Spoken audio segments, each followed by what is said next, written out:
To add crypto in MetaTrader 5. Hi everybody, welcome back to our channel. I am back with a new video.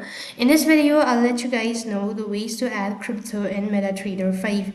To add crypto in MetaTrader 5, you'll have to follow the simple steps. So, first of all, what you want to do is launch the MetaTrader 5 and then log into your account. Once you're logged into your account, this is how it's going to look like. So here, what you want to do is click the plus icon from the top right hand side corner of your screen. After which you'll be able to see this sort of page where you could actually add in forex, metals, or index. So you go ahead and locate to forex, and underneath you could find multiple cryptos. Now here you could go ahead and select either one of these crypto that you want to add it.